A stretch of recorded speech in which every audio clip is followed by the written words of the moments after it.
Hello friends, இன்றைக்கி நம்ம ஆசைப்பட்டு சமைங்க சேனலில் பார்க்க போகிறது அடை தோசை. 3லேருந்து 4 பேர் சாப்பிட்ற அளவு பார்க்கலாம்.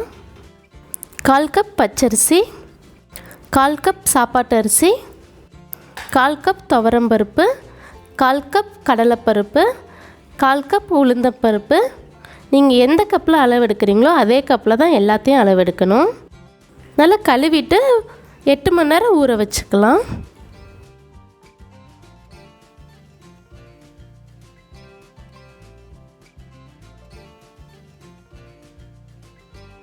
பாருங்கள், நல்லா ஊறி இருக்கு.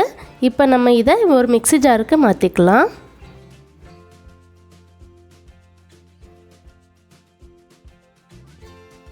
இந்த பருப்பு கூடவே உங்களுக்கு தேவையான அளவு வரமிளகா சேர்த்துக்கோங்க.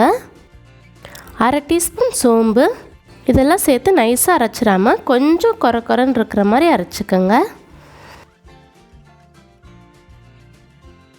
இப்போ இதை ஒரு பாத்திரத்துக்கு மாற்றிக்கலாம்.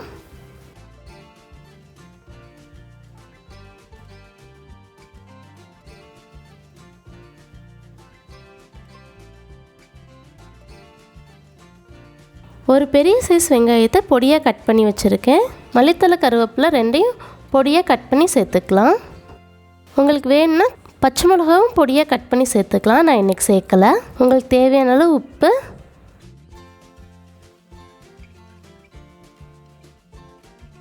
கால் டீஸ்பூன் மஞ்சள் தூள், இதெல்லாம் சேர்த்து நல்லா கலந்துக்கலாம்.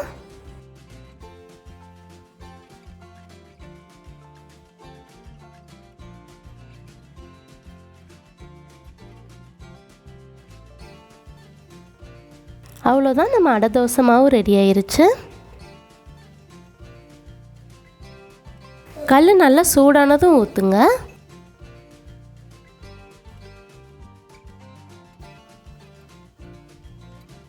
நல்லா மெல்லிசாக இழுத்துக்கங்க. அப்போ தான் நல்லா மொறுமொறுன்னு கிடைக்கும்.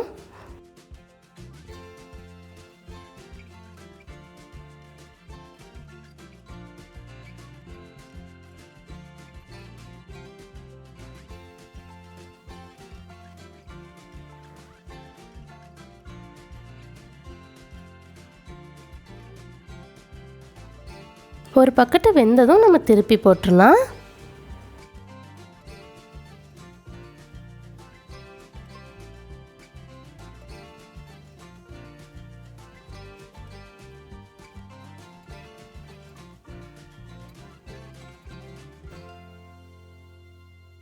அவ்வளோதான், நம்ம அடை தோசை ரெடி ஆயிடுச்சு. ஒரு தடவை இந்த மாதிரி செஞ்சு சாப்பிட்டு பாருங்கள், ரொம்ப டேஸ்ட்டாக இருக்கும்.